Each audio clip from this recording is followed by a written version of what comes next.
नहमदुहु नसल्ली अला रसूलिल करीम अम्मा बाद फ़ाऊज़ु बिल्लाहि मिनश्शैतानिर रजीम बिस्मिल्लाहिर रहीम रब्बि इश्रह ली सदरी व यस्सिर ली अमरी वहलुल उक़दतम मिन लिसानी यफ़क़हू क़ौली रब्बना आतिना मिन लदुनका रहमतन व हय्यि लना मिन अमरिना रशदा।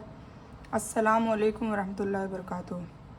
अल्हम्दुलिल्लाह हमने आदम अलैहिस्सलाम की स्टोरी 3 पार्ट में 3 वीडियो में मुकम्मल कर दी है और इंशाल्लाह मुझे बहुत बहुत उम्मीद है आप लोगों से कि सब ने ये स्टोरी देख ली होगी, सुन ली होगी और इससे जो भी हमें इबरत हासिल करनी होगी वो भी कर ली होगी। और इंशाल्लाह हज़रत आदम अलैहिस्सलाम की जो दुआ थी मग़फ़िरत के लिए अल्लाह ताला को, रब्बना ज़लमना अनफुसना वाली, वो भी आपने लिख दी होगी। और मैं आपसे एक चीज़ के लिए माफ़ी चाहती हूँ कि मैंने कल कहा था कि स्क्रीनशॉट भेजूँगी, मैं आज इंशाल्लाह आपको स्क्रीनशॉट भेज देती हूँ आदम अलैहिस्सलाम का और इब्राहिम अलैहिस्सलाम की जितनी भी स्टोरी हम कवर करेंगे उसका, ठीक है।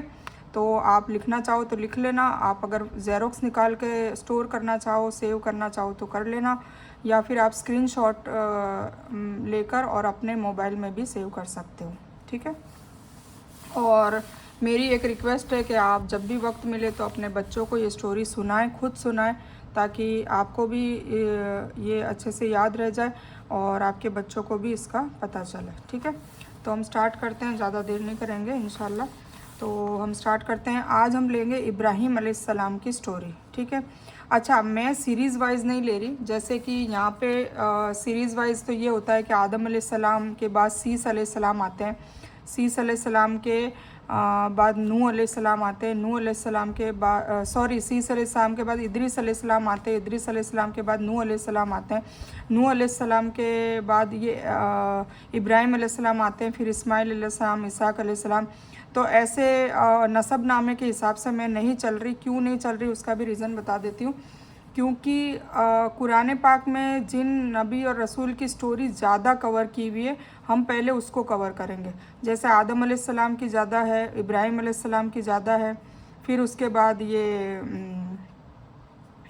अपने याकूब अलैहिस्सलाम की है, यूसुफ़ अलैहिस्सलाम की है और ईसा अलैहिस्सलाम, मूसा अलैहिस्सलाम की है। सबसे ज़्यादा मूसा अलैहिस्सलाम की स्टोरी कवर करी हुई है, ठीक है। और हमारे मोहम्मद सल्लल्लाहु अलैहि वसल्लम पे है। बाकी जो छोटे मोटे जैसे इद्रिस अलैहिस्सलाम का, यूनुस अलैहिस्सलाम का और उज़ैर अलैहिस्सलाम का, दाऊद अलैहिस्सलाम, सुलेमान अलैहिस्सलाम, अय्यूब अलैहिस्सलाम और साले अलैहिस्सलाम, लूत अलैहिस्सलाम, इशाक अलैहिस्सलाम, हारून अलैहिस्सलाम, शोएब अलैहिस्सलाम, हूद अलैहिस्सलाम, इन लोगों की छोटी छोटी स्टोरी है। और कुछ लोगों का सिर्फ नाम है, जैसे अलियासा अलैहिस्सलाम और जुल्किफ़ल अलैहिस्सलाम और उज़ैर अलैहिस्सलाम, यहया अलैहिस्सलाम, इनका सिर्फ नाम है, ठीक है। तो इनके ऊपर कोई स्टोरी नहीं है, पर इंशाल्लाह फिर भी जब इनका नाम है तो जहाँ तक मुझे उम्मीद है, मुझे अगर मिलेगी तो मैं आप लोगों को इन सब की स्टोरी भी बताऊंगी। हमारा मकसद स्टोरी जानना नहीं है, पहली बात आप समझ लीजिए। हमारा मकसद ये है कि हमें जब कुरान समझेंगे तो उसके लिए बैकग्राउंड में हमें सारी स्टोरीज़ पता होगी, तो हमें इंशाल्लाह कुरान को आसानी से और अच्छे से और जल्दी से हमें समझ में आ जाएगा। हम औच पौच नहीं होंगे कि आदम अलैहिस्सलाम की जैसे स्टोरी कैसे होती है कि पीछे वाला पार्ट पहले आ जाता है और शुरू वाला पार्ट बाद में आता है, तो वो समझ नहीं आती। तो ये समझने के लिए मुझे ऐसा लगा कि आप लोगों को स्टोरीज़ बतानी चाहिए, इसीलिए मैं ये सारी मेहनत कर रही हूँ, ठीक है। तो इसीलिए मैं आपको वही उन लोगों की जो अम्बिया जो जिनका ज़्यादा ज़िक्र है, जिनकी स्टोरी ज़्यादा बयान हो रखी है, उनकी मैं पहले कवर करूँगी और फिर बाद में धीरे धीरे जिनकी कम है उनके हिसाब से करेंगे, ठीक है। तो आप ये मत सोचिएगा कि नसब नामे के हिसाब से नहीं होती, क्योंकि आदम अलैहिस्सलाम के जो पोते पड़पोते थे वो सीस अलैहिस्सलाम थे, उनके बाद इद्रिस अलैहिस्सलाम हुए, उनके बाद नूह अलैहिस्सलाम और उनके बाद इब्राहिम अलैहिस्सलाम आते हैं। तो हम इब्राहिम अलैहिस्सलाम की सेकंड नंबर में ले रहे हैं, तो ये वजह थी, मैंने आपको बता दी। तो हम शुरू करते हैं। औज़ु बिल्लाहि मिनश शैतानिर रजीम बिस्मिल्लाहिर रहमानिर रहीम। इब्राहिम अलैहिस्सलाम की स्टोरी। हज़रत इब्राहिम अलैहिस्सलाम अल्लाह के जलीलुल क़द्र और मुकर्रब तरीन नबी में से एक है, जिन्हें खलीलुल्लाह भी कहा जाता है, ठीक है। जैसे आदम अलैहिस्सलाम का लक़ब था खलीफतुल्लाह, मतलब अल्लाह का खलीफा, मेन लीडर, ठीक है। इसी तरीके से इब्राहिम अलैहिस्सलाम का जो लक़ब है वो है खलीलुल्लाह, मतलब अल्लाह का दोस्त, यानी कि अल्लाह का दोस्त, ठीक है। अल्लाह के दोस्त के खिताब से नवाजा गया है। हज़रत नूह अलैहिस्सलाम के बाद आप पहले नबी हैं जिन्होंने तौहीद फैलाने का काम पूरा जोश से किया। हज़रत इब्राहीम अलैहिस्सलाम ने इराक़, मिस्र, शाम, फ़िलिस्तीन से लेकर अरब की सारी वादियों में अपनी तौहीद की तकमील आम की। फिर आपने आपके बड़े बेटे इस्माईल अलैहिस्सलाम के साथ सरज़मीन अरब में और शाम और फ़िलिस्तीन में अपने छोटे बेटे इशाक अलैहिस्सलाम और मशरक़ी उर्दन में अपने भतीजे हज़रत लूत अलैहिस्सलाम को मुकर्रर फरमाया। ठीक है, मतलब पहले तो खुद ने करी, फिर उसके बाद बड़े बेटे इस्माईल अलैहिस्सलाम को अरब की तरफ ले गए और वहाँ पे उनको तालीम भी दी और वहाँ पे उनको रख दिया। इस तरह इशाक अलैहिस्सलाम को शाम और फ़िलिस्तीन में रखा और ये जो उर्दन और मशरिकी उर्दन जो है वहाँ पर अपने भतीजे लूत अलैहिस्सलाम को मुकर्रर फरमाया। अब हम हज़रत इब्राहीम अलैहिस्सलाम की लाइफ को बयान करते हैं, जिसका इल्म होना हर मुसलमान के लिए ज़रूरी है। अल्लाह ताला ने कुरान मजीद में 69 टाइम आप सल्लल्लाहु अलैहि वसल्लम का जिक्र किया है। ठीक है ना, क्योंकि सबसे ज़्यादा जिक्र आता है, इसीलिए मैंने ये स्टोरी ली है। तो कितनी बार 69 टाइम आप अलैहिस्सलाम का जिक्र किया है। हज़रत इब्राहीम अलैहिस्सलाम के आबो अजदाद अरब से हिजरत करके बाबुल में आबाद हो गए थे। हज़रत इब्राहीम अलैहिस्सलाम के आबो अजदाद मतलब उनके बुज़ुर्ग जो थे, उनके पीढ़ी जो थी, उनके बुज़ुर्ग थे, वो लोग वहाँ पर अरब से हिजरत करके बाबुल में आबाद हो गए थे। वहीं आप अलैहिस्सलाम की पैदाइश हुई। आप अलैहिस्सलाम की कहाँ पे पैदाइश हुई? बाबुल में। ठीक है, आप अलैहिस्सलाम के वालिद का नाम तारक था, लेकिन आज़र के नाम से मशहूर किया गया। ठीक है ना, आपने सुना होगा हुजूर इब्राहीम अलैहिस्सलाम के बाप का नाम आज़र आपने सुना होगा। रिवायत के मुताबिक हज़रत इब्राहीम अलैहिस्सलाम की पैदाइश के वक्त आज़र की उम्र 75 साल थी। आपके अलावा आज़र के 2 बेटे और थे, एक का नाम नाऊर और दूसरे का नाम हारान था। ठीक है, हारान का इंतकाल आज़र की ज़िंदगी में ही हो गया था। हारान का एक बेटा था जिसका नाम हज़रत लूत अलैहिस्सलाम था। ये लूत अलैहिस्सलाम भी हमारे नबी हैं, तो इनकी भी एक अलग स्टोरी है। तो ये इब्राहीम अलैहिस्सलाम के हारान जो भाई था, उनके बेटे थे लूत अलैहिस्सलाम, मतलब इब्राहीम अलैहिस्सलाम के भतीजे थे। लूत अलैहिस्सलाम ने बाप के इंतकाल के बाद अपनी ज़िंदगी के ज़्यादातर हिस्सा अपने चाचा इब्राहीम अलैहिस्सलाम के साथ बिताया था। यहाँ तक कि अल्लाह ताला ने हज़रत लूत अलैहिस्सलाम को भी नबूवत से नवाजा, मतलब वो भी हमारे नबी हैं। हज़रत इब्राहीम अलैहिस्सलाम के वालिद का पेशा बहुत बूत तराशी का था, मतलब मूर्ति को बनाना, तराशना, ये उनका पेशा था, उनका काम था, बनाने का था। हज़रत अब्दुल्ला बिन अब्बास रज़ियल्लाहु ताला अन्हु की रिवायत है कि मैंने हुजूर पाक सल्लल्लाहु अलैहि वसल्लम से सुना कि हज़रत ईसा अलैहिस्सलाम, मूसा अलैहिस्सलाम और इब्राहीम अलैहिस्सलाम देखा। इस ईसा अलैहिस्सलाम सुर्ख, उनका मतलब उनका कैसा हुलिया कैसा था ये बताया। तो ईसा अलैहिस्सलाम सुर्ख रंग, घुंघरालू बालों वाले और चौड़े सीने वाले थे, और मूसा अलैहिस्सलाम गंदबी रंग, मतलब गेहुआ रंग जो हमारा होता है, गंदबी रंग के, और फरमा बदन, मतलब अच्छा बदन था। और इब्राहीम अलैहिस्सलाम के बारे में सहाबा ने पूछा तो कहा कि अपने मोहम्मद सल्लल्लाहु अलैहि वसल्लम को देख लो। मतलब इब्राहीम अलैहिस्सलाम और हज़रत मोहम्मद सल्लल्लाहु अलैहि वसल्लम की फ़िज़िक तकरीबन सेम थी। ठीक है, इसीलिए कहा गया कि अपने मोहम्मद सल्लल्लाहु अलैहि वसल्लम को देख लो, मतलब इब्राहीम अलैहिस्सलाम सेम मेरे जैसे थे। सुभान अल्लाह। तो हुजूर पाक सल्लल्लाहु अलैहि वसल्लम के जैसे हूबहू इब्राहीम अलैहिस्सलाम थे। मूसा अलैहिस्सलाम घुंघरालू बाल वाले, गंदबी रंग के थे, और वो ऊँट पर सवार थे और खजूर की नुकेल बनी हुई थी, वो उनके हाथ में थी। वो मंज़र मेरे दिमाग में महफूज हो गया है कि मैं उन्हें देख रहा हूँ कि वादी के नसीब में उतर रहे हैं। मौरखीन कहते हैं कि हज़रत इब्राहीम अलैहिस्सलाम ने सारा अलैहिस्सलाम से निकाह किया। हज़रत सारा अलैहिस्सलाम बांझ थी, उनके यहाँ औलाद नहीं होती थी। तारक अपने बेटे इब्राहीम अलैहिस्सलाम और उनकी बीवी सारा अलैहिस्सलाम और अपने पोते लूत अलैहिस्सलाम को लेकर कुलदानियों की ज़मीन से लेकर किनानियों की सरज़मीन पर रवाना हुए। वो लोग हारान के मकान में रहने लगे। बाप तारक 250 साल की उम्र में फौत हो गया। इससे मालूम होता है कि हज़रत इब्राहीम अलैहिस्सलाम हारान में पैदा नहीं हुए, बल्कि कुलदानियों की इलाके में पैदा हुए, जो बाबुल और कुर्ब के जवार के इलाकों में था। फिर वो किनानियों की सरजमीन पर रवाना हुए। यही वो इलाका है जो बैतुल मुक़द्दस का इलाका है। रास्ते में वो शाम में भी रहे। यहाँ जज़ीरा सितारों की इबादत करता था, जिन्होंने दमिश्क का शहर बसाया है।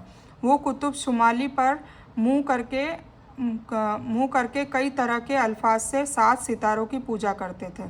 कहाँ पर? जहाँ पर इन लोगों ने मतलब हिजरत की, कुल्दानियों और किनानियों की ज़मीन पर हिजरत की। पहले बाबुल थे और बाबुल से वहाँ पर गए, तो इन्होंने देखा कि इब्राहिम अलैहिस्सलाम ने देखा कि वहाँ पे लोग सितारों की पूजा करते हैं, स्टार्स की पूजा करते हैं, और कुछ ऐसा वर्ड यूज़ कर करके और वो 7 सितारों की पूजा किया करते थे। यही वजह है कि दमिश्क के पुराने दरवाज़ों में से हर एक दरवाजे पर एक एक सितारे की इबादत गाह बनी हुई मिलती है, आज भी मिलती है।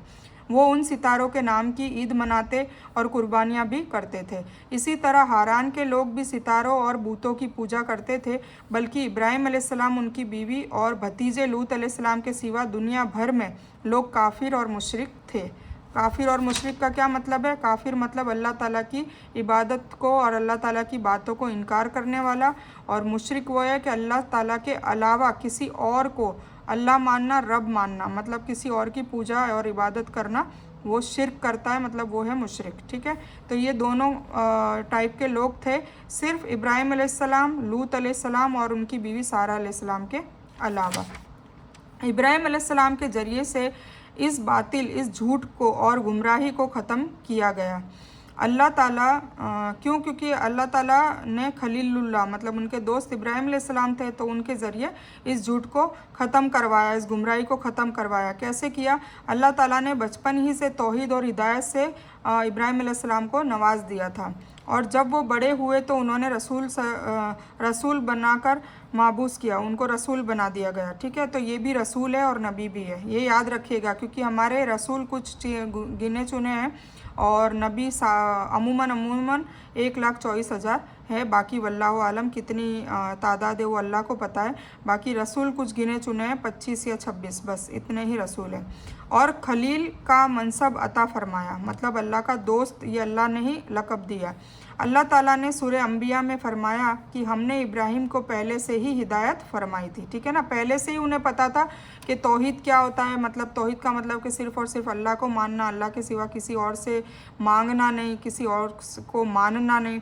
तो ये सारी चीज़ें उन्हें पहले से ही आइडिया थी, बचपन से ही उन्हें समझ में आ गई थी, और हम उसे जानते थे, यानी हमें मालूम था कि वो इस मनसब की अहलियत रखते हैं।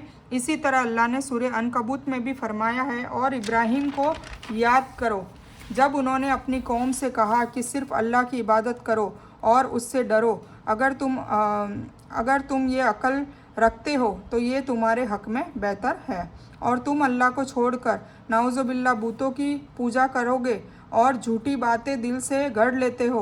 बिलासुबह जिन लोगों को तुम अल्लाह के सिवा पूछते हो वो तुमको रिस्क देने का इख्तियार नहीं रखते। ठीक है ना, जो मूर्ति है, जो पूजा है, जो बूत है ना, वो रिस्क देने का कोई इख्तियार, वो इवन खुद का भी कोई फ़ायदा या नुकसान नहीं कर सकती, तो हमें क्या रिस्क दे सकती है। तो इब्राहिम अलैहिस्सलाम ने ये उनकी कौम के लोगों को समझाने की कोशिश की।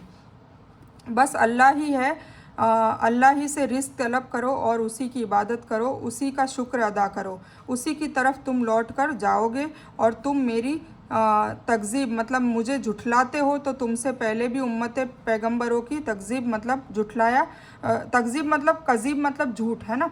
तो तुम अगर मुझे झुठलाते हो तो तुमसे पहले भी कई उम्मतें ऐसी आ गई है जिन्होंने पैगंबरों को झुठलाया है, जैसे आदम अलैहिस्सलाम, शीश अलैहिस्सलाम, इनके पहले कई नबी आ चुके हैं ना, नूह अलैहिस्सलाम, इद्रिस अलैहिस्सलाम, तो उनको भी तुम झुठला चुके हो, तो मुझे झुठलाते हो तो मुझे कोई ऐसा ताज्जुब नहीं है, ये बता रहे हैं। तो कर चुकी है, और नबियों और रसूल के ज़िम्मे अल्लाह की बातों को खोल खोल कर सुना देना है, इसके अलावा और कोई जिम्मेदारी नहीं है। मतलब नबियों और रसूल को क्या क्या काम है कि अल्लाह ताला ने जो कहा वो मैसेज आगे अपनी कौम तक पहुंचा देना है। आगे वो माने नहीं माने वो उनकी मर्ज़ी है। ठीक है, तो ये उनकी कौम को वो लक़ब कर रहे हैं, बता रहे हैं, कोई जिम्मेदारी नहीं है। क्या उन्होंने नहीं देखा कि अल्लाह किस तरह पहली बार खलकत को पैदा करता है, फिर किस तरह उसे परवान चढ़ाएगा? ये अल्लाह को इख्तियार है। कह दो कि ज़मीन पर चलो फिरो और देखो कि उसने किस तरह खलकत को पैदा किया, फिर अल्लाह ही दूसरी नई पैदाइश करेगा। बेशक अल्लाह हर चीज़ पर कादिर है, वो जिसे चाहे अजाब दे और जिस पर चाहे रहम करे, और उसी की तरफ तुम लौटाए जाओगे। और न तुम उसको ज़मीन में अजीज कर सकते हो, न आसमान में, अल्लाह के सिवा ना ना तुम्हारा कोई दोस्त है और ना ही तुम्हारा कोई मददगार होगा, ठीक है ना। और जिन लोगों ने अल्लाह की आयतों से और उसकी मुलाकात से इनकार किया वो मेरी रहमत से नाउम्मीद हो गए और उनको दर्द देने वाला अजाब होगा। फिर उनकी कौम के लोग जवाब में बोले, अब ये इन्होंने ये सारी चीज़ें समझाई, मतलब अल्लाह की एक अल्लाह को मानने की बात बताई और बूत परस्ती और सितारों की पूजा करने के लिए मना किया और अल्लाह की जो रज़ामंदी की काम है वो करने के लिए समझा रहे हैं। तो अब उनकी कौम क्या जवाब देती है। फिर उनकी कौम के लोग जवाब में बोले कि उसे मार डालो, मतलब किसको, इब्राहिम अलैहिस्सलाम को, या जला दो। अल्लाह ने उससे आग से आपको बचा लिया, ठीक है ना। जब कहा तो बचा लिया, कैसे बचा लिया आगे आएगा। और जो लोग अल्लाह की फरमाबरदारी करते हैं मुसलमानों के लिए इसमें अल्लाह की निशानियां हैं, और जो अल्लाह की आयत को जुठलाते हैं और बुत परस्ती करते हैं वो दुनिया में तो आबाद हैं और उनकी दोस्तियां भी उनसे है। तो जान लो कि क़यामत के वक्त अल्लाह उनसे नाराज़ होगा और उनको आग में फेंकेगा। किसकी आग में, जहन्नम की आग में, जो यहाँ से 70 गुना ज़्यादा गर्म होगी और तेज़ होगी और ख़तरनाक होगी। और उस वक्त आपस में हमेशा के लिए बर्बाद होंगे। इब्राहिम अलैहिस्सलाम को इशाक और याकूब अलैहिस्सलाम दिए और दुनिया में उनकी नस्लों में से अम्बिया निकाले, खूब उनकी सारी नस्लों में ही उनके अम्बियाज निकले और इसी तरह उनकी नस्ल में पैगंबरी का सिलसिला चलता रहा। और आखिरत में भी आपका बहुत बड़ा मर्तबा होगा। आपके वालिद इब्राहिम अलैहिस्सलाम के वालिद का काम बूतों को बनाना था और वो बूतों को पूछता भी था। आपने सबसे पहले उसी को तौहीद की दावत दी क्योंकि सबसे ज़्यादा वही इस बात का हकदार था। आपने तौहीद की दावत की शुरुआत अपने घर से ही की और अपने मुशरिक बाप को बड़े प्यार से अदब से तबलीग की, मगर बाप ने इतना ही सख्त रवैया पेश किया और आप अलैहिस्सलाम को सख्त धमकी दी, जिसका जिक्र अल्लाह ताला ने सूरह मरियम में किया है। सूरह मरियम में आता है कि और ए नबी, अब इब्राहिम का किस्सा बयान करो, बेशक वो निहायत सच्चे पैगंबर थे। जब उन्होंने अपने बाप से कहा कि अब्बा जान, आप ऐसी चीज़ों को क्यों पूछते हो जो न सुने न देखे और न आपके कुछ काम आ सके।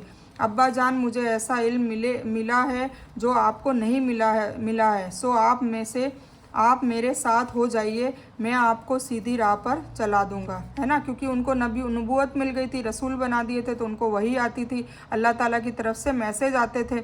तो वो उनको बता रहे हैं कि आपको मुझे जो इल्म मिला है वो आपको नहीं पता, आप मेरे साथ चलिए तो आपको सही और सीधा रास्ता मैं ले जाऊंगा, तो आपको सीधी राह पर चला दूंगा। बेशक शैतान रहम करने वाले अल्लाह का नाफरमान है। अब्बा जान, मुझे डर लगता है कि कहीं अल्लाह का अजाब आप पर ना आ जाए, क्योंकि कहीं ना आप शैतान के साथी बन जाए। उसने कहा कि ए इब्राहिम, अब यह आजर का जवाब है ना, इब्राहिम अलैहिस्सलाम के अब्बा का। ए इब्राहिम, क्या तू मेरे माबूदों से परहेज करता है? अगर तू बाज नहीं आएगा तो मैं तुझे कत्ल कर दूंगा और तू हमेशा के लिए मुझसे दूर हो जा। जो आपने कहा, अच्छा तुम पर सलाम हो। फिर क्या कहा इब्राहिम अलैहिस्सलाम ने जवाब दिया कि ठीक है, आप पर सलाम हो, मतलब सलाम करके वो चले गए। कहा कि मैं आपके लिए अल्लाह ताला से बख्शिश मांगूंगा, बेशक वो मुझ पर निहायत मेहरबान है। और मैं आप लोगों से और जिनसे आप अल्लाह का शिर्क करते हैं, मतलब अल्लाह के अलावा किसी और की पूजा पाठ करते हैं, इबादत करते हैं, तो उनसे मैं किनारा करता हूँ, ठीक है। और मैं तो अपने अल्लाह को ही पुकारूंगा और मुझे यकीन है कि मैं अपने रब को पुकार कर महरूम नहीं रहूँगा। मेरी बहनों, इन आयत में अल्लाह ताला ने आपकी अपने वालिद से गुफ्तगू बयान फरमाई है और इस गुफ्तगू की बयान में बताया है कि आपने किस तरह अपने वालिद को उम्दा तरीन अल्फाज और बेहतरीन इशारे के साथ हक़ की तरफ बुलाया। तो अब इससे हमें क्या मैसेज लेना चाहिए कि अगर हम किसी को दावत दे रहे हैं, चाहे हमारे घर वाले हों, हमारे पड़ोसी हों, तो वैसे तो दावत का सबसे पहला हक़ किसका होता है? जो हमारे खून का रिश्ता जिनसे होता है, जैसे हमारे शौहर हैं, हमारे वालिद हैं, वालिदा है और हमारे भाई बहन हैं, हमारे बच्चे हैं। तो उनका हक ज़्यादा होता है। और उनको भी दावत देने हैं तो देने का एक तरीका होता है, उसका इखलास से हमें तरीका सीखना चाहिए। और हमें अच्छे से सही अल्फाज से अगर हम दावत देंगे तो बेशक लोग सुनेंगे। एक्चुअली क्या होता है, दावत देने का तरीका ही सही नहीं होता है। क्यों सही नहीं होता है कि मैंने आपको पहले वर्कशॉप में बताया था कि जब इंसान के पास थोड़ा सा भी इल्म आ जाता है या वो इबादत करने लगता है तो शैतान उसके दिल में दिमाग में वसवसे डालता है कि अब उसे ऐसा लगता है कि बस मैं ही इबादत गुजार हूँ, बाकी सब ऐसे ही हैं। या फिर उसे ऐसा लगता है कि मुझे ही इल्म है, बाकी लोगों को, सामने वाले को कोई इल्म ही नहीं है, मतलब हकीर समझने लगता है।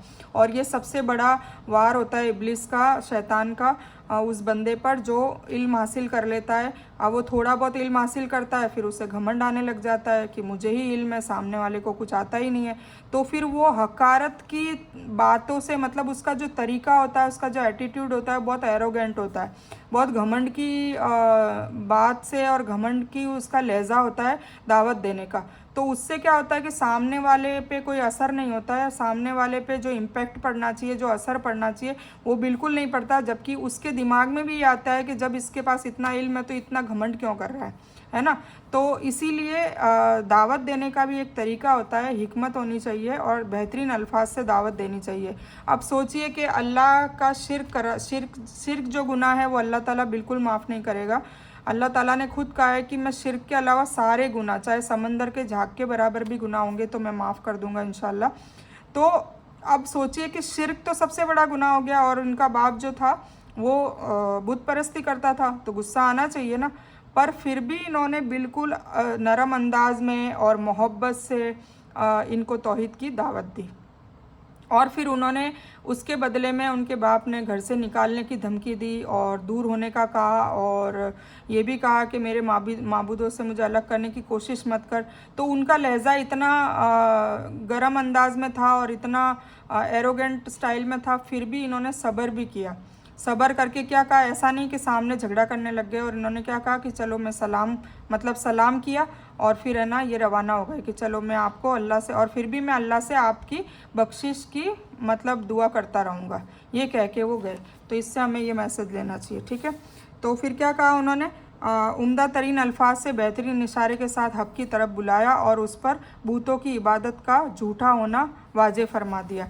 जो आपने पुजारी की पुकार नहीं सुनते, मतलब जो बूत है वो अपने पुजारी की पुकार नहीं सुनते और ना ही उसकी मौजूदगी को वो देखते हैं, फिर भी किस तरह उसको फ़ायदा पहुंचा सकते हैं और किस तरह उसे रिस्क दे सकते हैं या उसकी मदद कर सकते हैं। और अपने वालिद को ये भी एहसास करवा दिया, मतलब ये बता रहे हैं इब्राहिम अलैहिस्सलाम के ये बूत कुछ भी नहीं कर सकते, ना फ़ायदा कर सकते हैं, ना अपनी मौजूदगी का कोई एहसास बता सकते हैं सामने वाले को, ना ही रिस्क दे सकते हैं या उसकी मदद कर सकते हैं। और अपने वालिद को ये भी एहसास करवा दिया कि उनकी कम उम्र के बावजूद वो ऐसा इल्म हासिल कर चुके हैं और ये वो रास्ता है जो उनको भलाई तक पहुंचा देगा।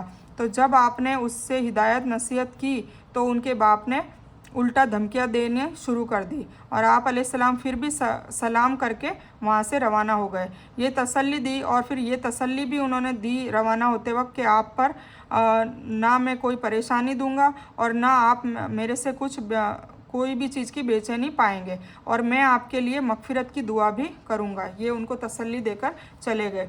और आपकी नज़रों से हमेशा के लिए मैं चला जाऊंगा और मैं तुम्हारे बूतों से भी किनारा करता हूं। पर जब आजर मुशरिक पाने पर डटा रहा तो आपने मगफिरत मांगना छोड़ दिया।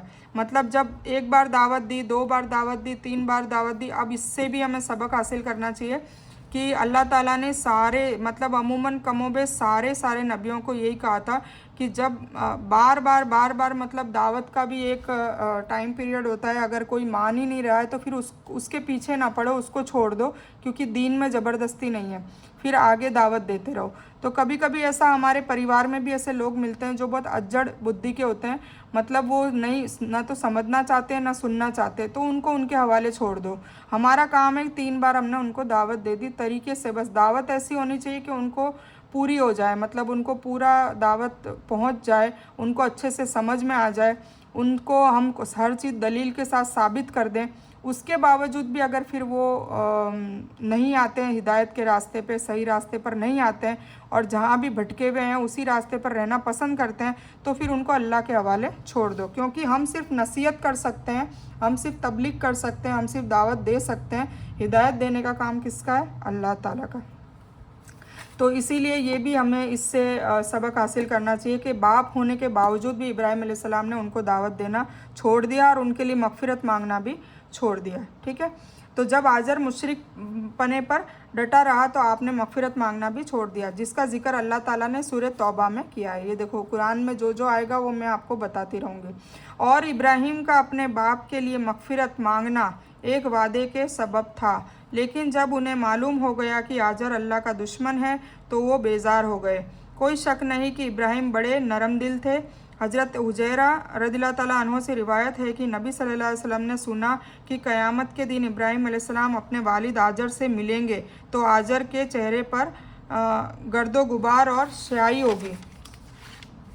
मैदान असर की बात हो रही। क़यामत के दिन जब मिलेंगे तब इब्राहिम अलैहिस्सलाम आजर से कहेंगे कि मैंने आपसे नहीं कहा था कि मेरी बात की नाफरमानी ना करें, क्योंकि वहाँ तो साफ सबको पता चल जाएगा, सारा चिट्ठा खुल जाएगा, चाहे मुशरिक हो, चाहे काफिर हो, चाहे ऐसे मुसलमान हो जो अल्लाह ताला की नाफरमानी करते हो, सबको पता चलना है। मैदान असर में रिज़ल्ट आ जाएगा, डिक्लेयर हो जाएगा और अल्लाह ताला अर्श पर बैठकर ये सारा कुछ मैंने मतलब सब कुछ कर रहा होगा। इस जन्नत किसको जन्नत देनी, किसको दोजख देनी, तो वहाँ पर तो हमारे पास कोई चारा ही नहीं होगा बचने का। तो वहाँ पे साफ़ सुथरा हो जाएगा, तो सभी को पता चल जाएगा कि अब भाई ये है कि अल्लाह ही है हमारा, जो भी रब है, परवरदिगार है, अल्लाह ही है और अल्लाह के सिवा किसी को पूजना नहीं था। और हिंदू हो, मुस्लिम हो, सिख हो, ईसाई हो, यहूदी हो, सबको पता चल जाएगा। ठीक है, तो इब्राहिम अलैहिस्सलाम आजर से फिर उस वक्त कहेंगे कि मैंने आपसे नहीं कहा था कि मेरी बात की नाफरमानी ना करें, तो वो कहेगा आज मैं आपकी नाफरमानी नहीं करूँगा। वो अब वहाँ पर कहेगा कि मैं आज आपकी नाफरमानी नहीं करूँगा। तो आप अलैहिस्सलाम कहेंगे, यार अब तूने मुझसे वादा किया था कि जिस दिन लोग कब्रों में से उठाए जाएंगे उस दिन तू मुझे रुस्वा नहीं करेगा। तो तब इब्राहिम अलैहिस्सलाम वहाँ पे उम्मीद करते हैं कि उनके बाप को बख्श दिया जाए, और इससे बचकर मेरे लिए क्या रुसवाई होगी कि मेरा बाप तेरी रहमत से दूर जहन्नम की आग में जा रहा है। अल्लाह ताला फरमाएगा कि मैंने जन्नत काफिरों पर हराम कर दी है, मतलब जन्नत काफिरों पे हराम, काफिर मतलब मुनकिर, अल्लाह ताला की बात के इनकार करने वाले काफिर होते हैं, तो काफिरों पर जन्नत हराम कर दी है। फिर फरमाया जाएगा इब्राहिम आपके कदमों में क्या है, वो देखेंगे कि नजासत में लिपटा हुआ बिच्छू नज़र आएगा जिसे टांगों से पकड़कर जहन्नम में फेंक दिया जाएगा। हज़रत इब्राहिम अलैहिस्सलाम को अल्लाह ने मज़ाहिर कुदरत दिखाकर एक आला रुतबा अता किया है ताकि आप अपनी उम्मत को दावत तौहीद पुरजोर तरीके से और दलाइल की रोशनी में दे सके। अल्लाह ताला का फरमान है, और इसी तरह हमने इब्राहिम को आसमान और ज़मीन के अजायबात दिखाए ताकि वो खूब यकीन करने वालों में से हो जाए। और इसी तरह एक दफ़ा जब रात में आसमान को अंधेरे में ढांप लिया तो उनको एक सितारा नज़र आया। वो कहने लगे ये मेरा परवरदिगार है। जब वो गायब हो गया तो कहने लगे कि मुझे गायब हो जाने वाली चीज़ की इबादत पसंद नहीं है, क्योंकि परवरदिगार होता तो गायब नहीं होता। तो फिर चाँद नज़र आया तो कहने लगे कि क्या ये मेरा परवरदिगार है, लेकिन जब वो भी छुप गया तो कहने लगे ये मेरा रब नहीं हो सकता। और फिर कहने लगे कि मेरा परवरदिगार अगर मुझे सीधा रास्ता नहीं दिखाएगा तो मैं भी भटकने वालों में से हो जाऊंगा। फिर उन्होंने सूरज को देखा तो कहा कि क्या ये मेरा परवरदिगार है, पर जब वो भी डूब गया तो कहा कि मेरा रब डूब नहीं सकता। और कहा लोगों, जिन चीज़ों को तुम अल्लाह का शरीक बनाते हो मैं उनसे बेजार हूँ। मैं यकसू होकर अपने आप को उस जात की तरफ मुतवज्जे करता हूँ और जिसने आसमानों और ज़मीन को पैदा किया, और मैं मुशरिकों में से नहीं हूँ। ठीक है, ये भी कुरान की आयत है। और उनकी कौम उनसे बहस करने लगी, लड़ने लगी, झगड़ने लगी। तो उन्होंने अपनी कौम से कहा कि तुम मुझसे अल्लाह के बारे में क्या बहस करते हो, उसने तो मुझे सीधा रास्ता दिखा दिया है, और जिन चीज़ों का तुम अल्लाह का शरीक बनाते हो मैं उन चीज़ों से नहीं डरता, चाहे सितारा हो, चाहे भूत हो, चाहे सूरज हो, चांद हो, सब अलग अलग चीज़ों की पूजा करते थे। तो उन्होंने डायरेक्ट कह दिया कि जो अल्लाह के सिवा तुम जिसकी भी पूजा करते हो मैं उन लोगों से भी नहीं डरता। हाँ, जो मेरा रब चाहे अपने इल्म से मेरा रब हर चीज़ का अहाता मुझे करता है, ठीक है ना, मतलब वही आती रहती है। क्या तुम ख्याल नहीं करते भला मैं जिन चीज़ों का तुम अल्लाह को शरीक बनाते हो, तुम डरते नहीं कि वो चीज़ें भी अल्लाह ही ने बनाई है? जैसे चाँद, सूरज, पहाड़, पेड़, जिस जिसकी भी पूजा करते हैं, अलग अलग लोग अलग अलग पूजा करते हैं। जिस कस्बे में अलग अलग लोग जाते हैं तो कहीं आग की पूजा होती है, कहीं सितारों की होती है, कहीं सूरज की होती है, कहीं सांप की पूजा करते हैं, कहीं गाय की पूजा करते हैं, अलग अलग चीज़ों की पूजा करते हैं। तो इब्राहिम अलैहिस्सलाम उनको समझाने की कोशिश करे कि तुम जिनकी पूजा करते हो वो भी अल्लाह ने ही बनाई है, सारी मखलूक अल्लाह ने बनाई है, तो वो चीज़ें भी अल्लाह ने बनाई है और वो भी अल्लाह का हुक्म बजा लाते हैं। मतलब डेली सूरज अल्लाह ताला से हुक्म, मतलब उनसे इजाज़त लेता है कि क्या मैं उगूँ। डेली ये काम करता है सूरज, डेली। इस तरीके से चाँद, सितारे, पहाड़, पौधे, दरख्त सभी अल्लाह ताला की इबादत कर रहे हैं और अल्लाह ताला की हम्द गाते हैं। चिड़िया, चरिंदे, परिंदे, जानवर सभी। तो जब वो लोग इस तस्बीह कर रहे हैं और वो लोग अल्लाह की मखलूक है, तो फिर हम उन लोगों को पूज रहे हैं अल्लाह को छोड़कर, नाउज़ुबिल्लाह, ठीक है ना। तो वो समझाने की कोशिश कर रहे हैं पर कौम समझती नहीं है और तस्बीह में लगी हुई है जिसका इल्म तुम्हें मरने के बाद होगा। और मरने के बाद तो बेशक हो जाएगा, हिंदू हो, ईसाई हो, सिख हो, जितने भी लोग हैं सबको मरने के बाद तो पता चली जाएगा कि सिर्फ़ और सिर्फ हमारा परवरदिगार कौन है, अल्लाह, ठीक है। तो तुम्हें मरने के बाद तो पता चलना ही चलना है। और अगर समझ रखते हो तो बताओ, जो लोग ईमान लाए और उन्होंने शिर्क नहीं किया तो वही सच्ची हिदायत पाने वाले में से हैं और उन्हीं के हिस्से में अमन वाली जन्नतें होंगी, ठीक है ना। जो ईमान लाएगा, जो अल्लाह की बातें मानेगा, तो बेशक वो अच्छे अमाल करेगा तो बेशक वो जन्नतों में जाएगा, ये अल्लाह का वादा है। और ये किस्सा है जो तौहीद को फैलाने में इब्राहिम अलैहिस्सलाम ने अपनी ज़िंदगी लगा दी। अपनी पूरी ज़िंदगी इब्राहिम अलैहिस्सलाम ने तौहीद, मतलब सिर्फ़ और सिर्फ अल्लाह को मानने का जो एक ला इलाहा इल्लल्लाह, इसके लिए लगा दी। और इसी तरह अल्लाह ताला जिसे चाहता है हिदायत देता है और उसे बुलंद दर्जे पर ला देता है। बेशक रब्बुल इज़्ज़त बड़ा दानावीर और इल्म वाला है। इस आयत में अल्लाह ने इब्राहिम अलैहिस्सलाम और उनकी कौम के बीच मनाजरा का जिक्र किया है कि अल्लाह के सामने किसी की भी इबादत जायज़ नहीं है, क्योंकि वो अल्लाह की मखलूक है जो खालिक ने मीन्स अल्लाह ताला ने ही बनाई है, जो अल्लाह के हुक्म के ताबे है, सारी हुक्म के ताबे हैं। सितारे, पेड़ पौधे, चाँद, सूरज, नदी, पहाड़, सांप, गाय, जिन्नात, फरिश्ते, नबी, इंसान, पत्थर, जिनकी भी तुम इबादत करते हो, ये सब के सब अल्लाह ने ही बनाए हैं। सितारे कभी तुलू होते हैं तो कभी नज़रों से ओझल हो जाते हैं। सूरज भी उगता है और डूबता है। फिर बताया चाँद भी सितारों से ज़्यादा रोशन होता है और ज़्यादा खूबसूरत है। और आखिर में सूरज का जिक्र किया कि ये सितारों में सबसे ज़्यादा रोशन और ख़ूबसूरत है हमारी दुनिया के लिहाज से, और वाजे किया कि ये भी किसी के हुक्म का ताबे है, ये भी अल्लाह मुशक्कर है। जैसे कि अल्लाह ताला ने सूरे रात में सूरे हामीम सजदा में ज़िक्र फरमाया, और रात और दिन और सूरज और चाँद उसकी निशानियों में से है। तुम लोग ना तो सूरज को सजदा करो और ना चाँद को, बल्कि अल्लाह ही को सजदा करो जिसने इन सब को पैदा किया है, अगर तुमको उसी की इबादत मंजूर है। इसीलिए अल्लाह ने फरमाया, फिर जब सूरज को देखा तो कहा कि मेरा रब ये नहीं। जब वो भी गुरूब होने लगा तो कहने लगे कि लोगों, जिन चीज़ों को तुम अल्लाह का शरीक बनाते हो मैं उनसे बेजार हूँ। जब इब्राहिम अलैहिस्सलाम बच्चे थे तभी से वो मूर्तियों को शक की नज़र से ही देखते थे। वो सोचते थे कि ये भूत अपने नाक पर बैठी हुई मक्खी को भी नहीं उड़ा सकते, तो मेरा भला क्या कर सकते हैं या मेरा नुकसान कैसे कर सकते हैं। और धीरे धीरे अपने रब की खोज करते करते अल्लाह से मुलाकात कर बैठे।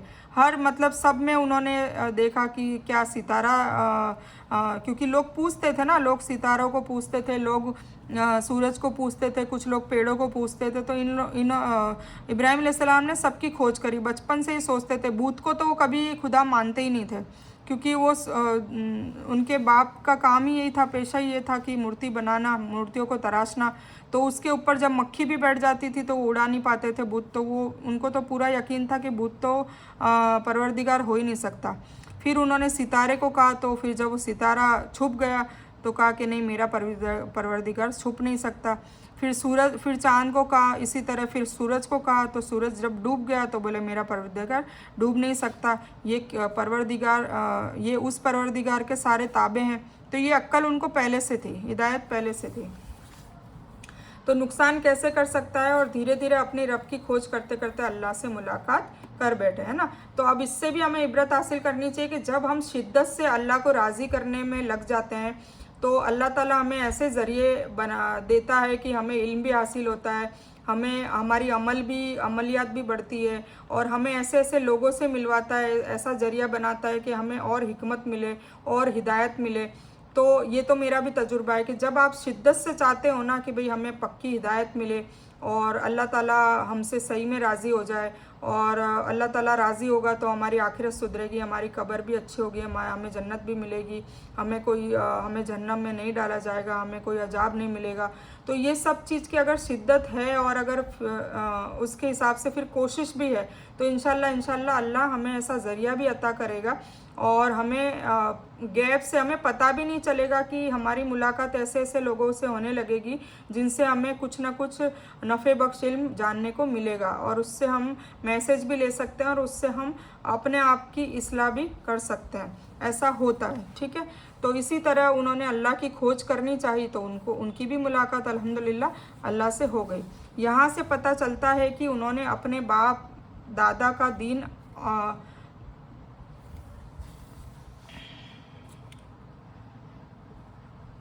हाँ, यहाँ से पता चलता है कि उन्होंने अपने बाप दादा का दिल और दिमाग बंद करके नहीं अपनाया। जैसे लोग अपनाते हैं कि भाई ये तो हमारे बाप दादा का दीन है, हम कैसे छोड़ सकते हैं।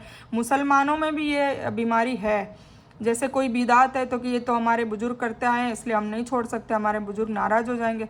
नाउज़ुबिल्ला ऐसा कुछ नहीं है। जो अल्लाह ताला ने कहा है तो वो अल्लाह ताला का जो फर्मा बरदारी है उससे बुजुर्ग फर्मा बरदारी ना करके और ना फर्मा बरदारी करेंगे, उससे उलट काम करेंगे तो बुजुर्ग कैसे नाराज़ होंगे।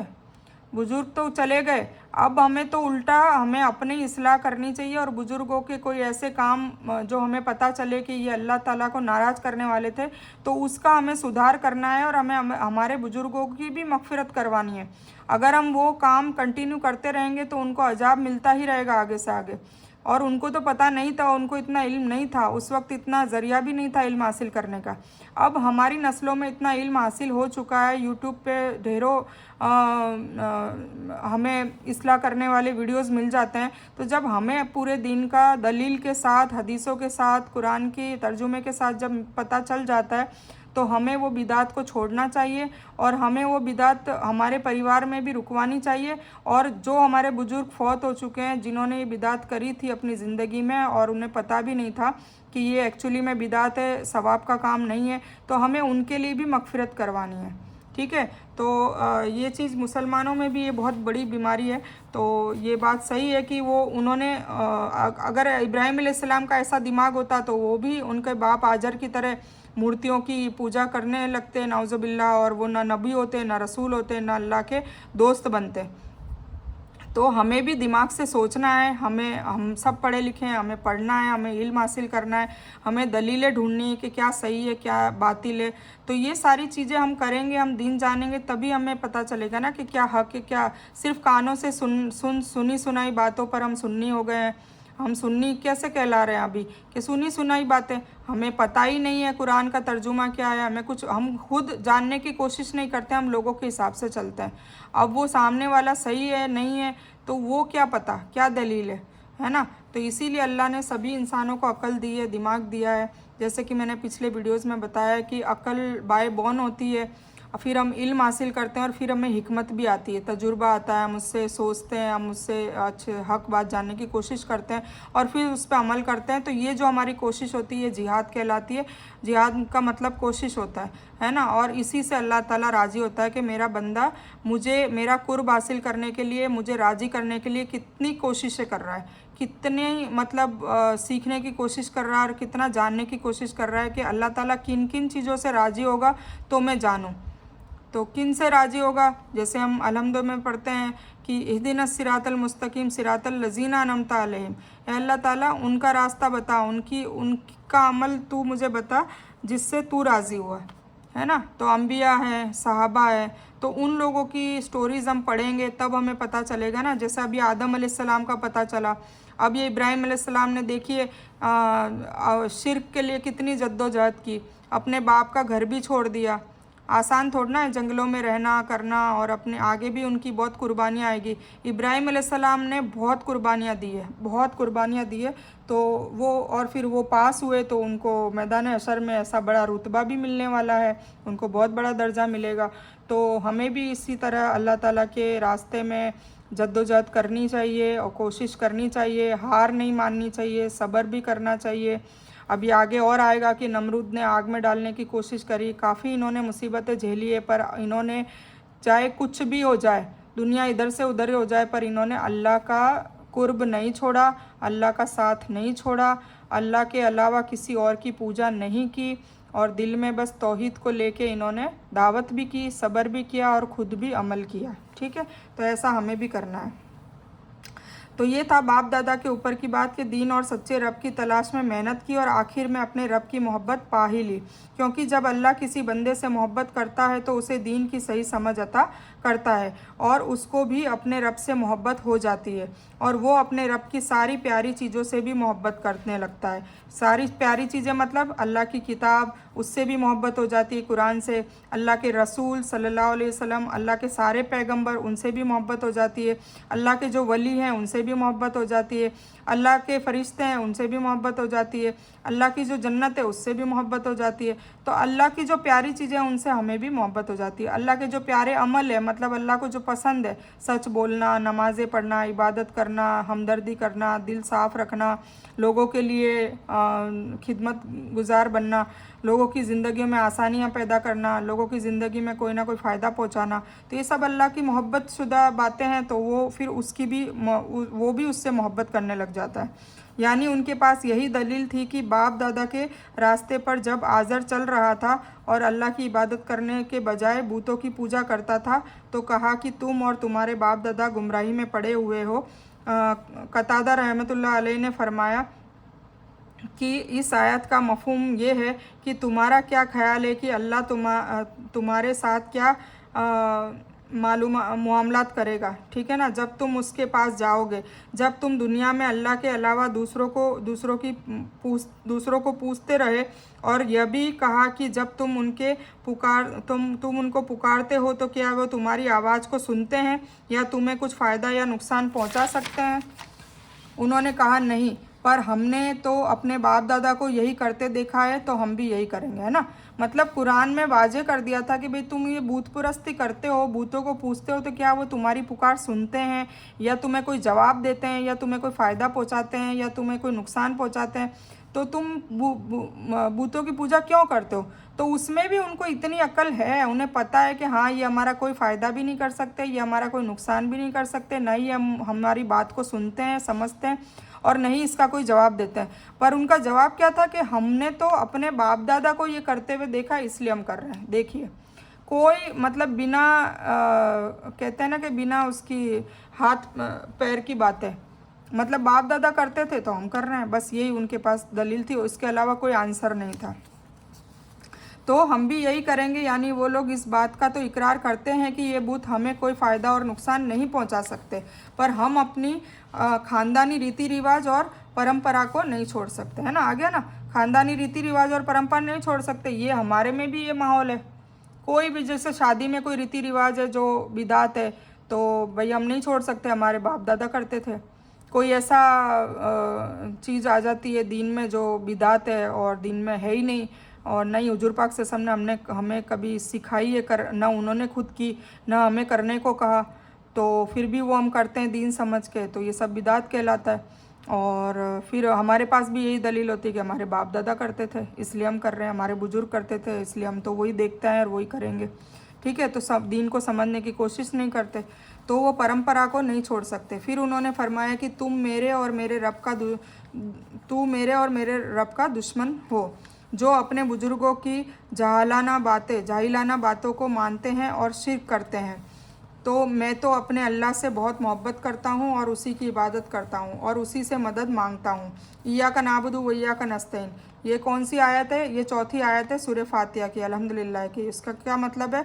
हम उसी की इबादत करते हैं और उसी से मदद मांगते हैं। तो लोगों ने कहा कि आप मजाक कर रहे हैं या हमारे बुजुर्गों की और हमारे माबूदों की तौहीन भी कर रहे हैं। फिर उनकी कौम ने ये जवाब दिया कि आप मजाक कर रहे हैं और हमारे बुजुर्गों की और माबूदों की, जो बूतों की, उनकी इंसल्ट कर रहे हैं, तौहीन कर रहे हैं, ठीक है, उनकी बेइज्जती कर रहे हैं। तो आपने ये असली रब अल्लाह होने का दावा कर रहे हो, तो ये बात संजीदगी से कर रहे हो। तो आपने कहा कि ये सच है, हमारा और तुम्हारा अल्लाह बेशक एक ही है और वही वाहिद है, और उसी ने तमाम मखलूक को भी पैदा किया, सातों ज़मीन और आसमान बनाए, और सभी उसका हुक्म मानते हैं और अपने कामों में लगे हुए हैं। और मैं उस रब का गवाह हूँ और इसी का कायल हूँ और उसका पैगंबर और रसूल भी हूँ। मैं ये बात इंतहाई संजीदगी के साथ, हकीकत के साथ कह रहा हूँ कि तुम्हारा असल माबूद वो है। उस ज़माने में नमरूद नाम का बादशाह हुआ करता था और काफ़ी दौलत और शोहरत उसके पास थी, और वो भी अपने आप को ही खुदा मानता था। और ये लोगों से बातचीत के बाद अपने आप से कसम खाई कि तुम्हारे यहाँ से जाने के बाद मैं तुम्हारे बूतों के साथ क्या करता हूँ। ये लोग हर साल ईद और जश्न मनाने अपने शहर से बाहर जाया करते थे। अभी हम नमरूद की जो स्टोरी है वो इंशाल्लाह दूसरे पार्ट में करेंगे, क्योंकि बहुत टाइम हो गया है। तो ठीक है, तो हम ये बयान को यहीं ख़त्म करते हैं। तो इस बयान में कुछ भी दीन की अच्छी और हक बात आई हो वो सिर्फ़ अल्लाह की तरफ से है, और बुरी या गलत बात जो गलती से या जज्बात में आकर मेरे मुंह से कुछ भी गलत वर्ड या कोई बात निकल गई हो वो मेरी तरफ से है। और इस गलती के लिए मैं अल्लाह अज़्ज़ व जल से और आप सबसे माफ़ी की तलबगार हूँ।